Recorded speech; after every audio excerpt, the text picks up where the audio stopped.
Hello guys, welcome to my YouTube channel. Today I'm going to show you how to download and install Git in Windows 11. Go to your favorite browser and type Git. Select the official site. Quick knowledge on what Git is. Git is a free and open source distributed version control system using to handle projects with speed and efficiency. As you know what Git is, I'm not going to dive into it. Click on Download for Windows. Select the suitable Windows setup. I'm going to go with 64. Choose where to save the files.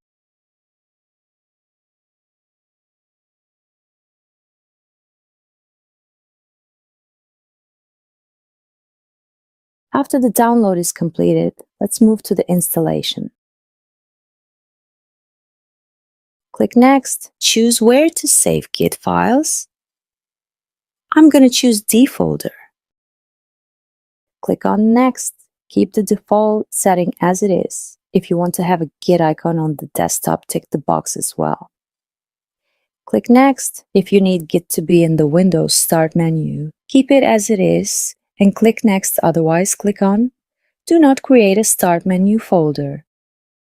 Keep the default settings and click on Next. Keep the default settings and click on Next. Click Next. Next. Next. Next. At last, click on Install button. Let it install peacefully.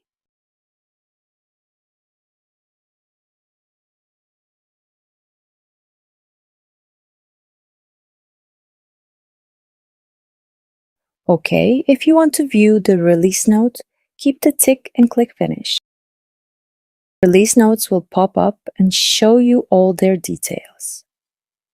Go to search bar and type cmd to find command prompt and type Git and click Enter. If you can see something similar to my screen, that means you have successfully installed Git. Let's meet up in the next video.